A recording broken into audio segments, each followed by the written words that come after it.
Welcome to our YouTube study channel KTCC Samastipur where you learn at your pace। आज हम लोग class 10th के NCERT maths book की exercise 8.1 जो कि चैप्टर हमारा ट्राइग्नोमेट्री त्रिकोणमिति है, उसका पहला क्वेश्चन का आंसर हम लोग उसका सॉल्यूशन आज देखेंगे, समझेंगे। तो हमारा क्वेश्चन है कि in triangle ABC right angle at B, AB is equal to 24 centimetre, BC is equal to 7 centimetre, determine sine A cos A sine C cos C।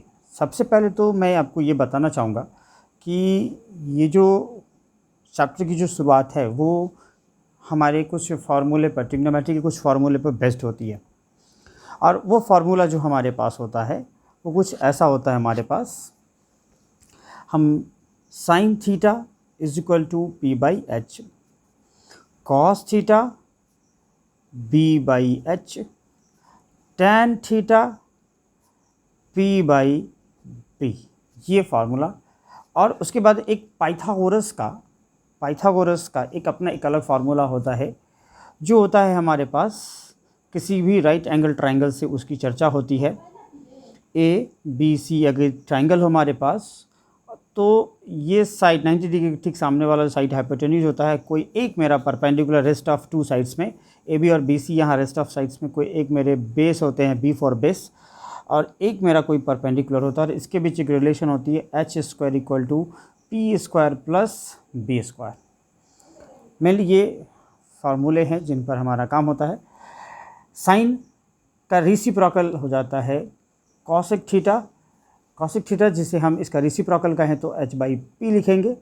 Cos का रेसिप्रोकल हो जाता है सेक थीटा, जिसको हम लिख सकते हैं H बाई B, और टेन का रेसिप्रोकल होता है कॉट थीटा, जिसे हम कहेंगे B बाई P। अब इनकी ज़रूरत पड़ेगी हमें। और दूसरी बात ये कि इस जो चैप्टर में जो क्वेश्चंस पूछे जाते हैं वो दो तरीके से पूछे जाते हैं, इस पर बेस्ड होते हैं। एक क्या होता है कि आपके क्वेश्चन में ट्राइंगल का जिक्र होता है, दूसरा क्या होता है कि उस क्वेश्चन में ट्राइंगल का जिक्र नहीं होता। तो इस क्वेश्चन में देखेंगे हम कि क्वेश्चन में ट्राइंगल का पहले से ही चर्चा कर दिया गया है। क्वेश्चन हमारा in triangle ABC right angle at B। तो जिस क्वेश्चन में ट्राइंगल की चर्चा पहले से कर दी जाती है, ट्राइंगल का उस क्वेश्चन में जिक्र हो, तो हम क्या करेंगे, ट्राइंगल डेफिनेटली बनाएंगे, उसमें एक छोटा सा ट्राइंगल ड्रा करेंगे। और कभी कभी क्वेश्चन में क्या होता है कि ट्राइंगल की चर्चा नहीं होती है और वो क्वेश्चन डायरेक्टली हमारे पास होता है, जैसे कि होगा ऐसे, साइन A बराबर 3/5 लिखा रहेगा और बोलेगा कि find rest all of the trigonometric ratios, ये कहा जाएगा। तो इन दो टाइप्स को हम अलग, दूसरे टाइप को अलग वीडियोज़ में देखेंगे। पहले हम इस क्वेश्चन की तरफ चलते हैं। क्योंकि इस क्वेश्चन में पहले से ट्राइंगल की चर्चा कर दी गई है, इसलिए हम इस क्वेश्चन के सॉल्यूशन में हम क्या करेंगे, सबसे पहले एक ट्राइंगल बनाएंगे।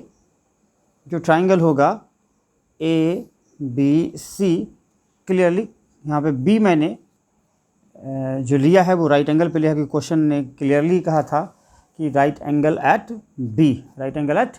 B, इसलिए हम क्या करेंगे, जब पिक्चर बनाएंगे ट्राइंगल का, तो वहाँ पर ट्राइंगल को हम कहाँ पर लेके आएंगे, right angle at B। Question ने कहा है कि AB इक्वल टू 24, सो हम यहाँ पर AB की वैल्यू कितनी डालेंगे, 24 सेंटीमीटर।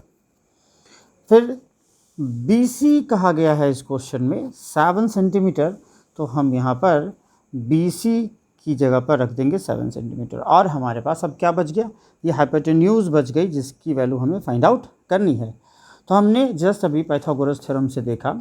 पाइथागोरस का अपना एक थ्योरम है जिसमें मैंने बताया राइट एंगल ट्रायंगल पर बेस्ड होती है, H square equal to P square plus B square. अगर मैं देखें H मतलब हाइपोटेन्यूज मेरा कौन है, AC है, तो हम यहाँ पर सिंपली लिखेंगे AC square equal to AB square plus B C square. क्यों? क्योंकि हाइपोटेन्यूज है, एक कोई बेस हो सकता है, कोई परपेंडिकुलर हो सकता है। तो A C square equal to A B square plus B C square. A C हमें निकालना ही है, ए बी हमारे पास पता है वो 24 है तो 24 का स्क्वायर लिखेंगे, बी सी 7 है तो हम 7 का स्क्वायर लिखेंगे। ये हो जाएगा ए सी स्क्वायर इक्वल टू ये हो जाएगा 576 को 24 का स्क्वायर 576, ये 576 है आपके पास, और 7 का square 49। So A C square equal to इन दोनों का सम हो जाएगा 625। सो दिस इम्प्लाइज ए सी, ये स्क्वायर इधर आएगा, ट्रांसपोज करके जाएगा तो रूट पे आएगा इसको, और इसकी वैल्यू आएगी 25। अर्थात ये ए सी की वैल्यू कितनी आ गई? 25 सेंटीमीटर आ गई। अब हमें वैल्यू किसका बोला है फाइंड आउट करने के लिए?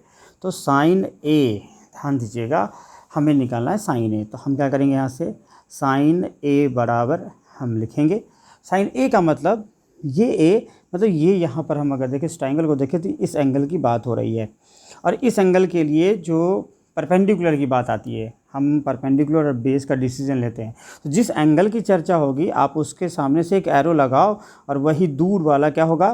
परपेंडिकुलर होगा। तो sine A is equal to, हम क्या पढ़े हुए हैं? Perpendicular by hypotenuse. Sine theta is equal to perpendicular by hypotenuse.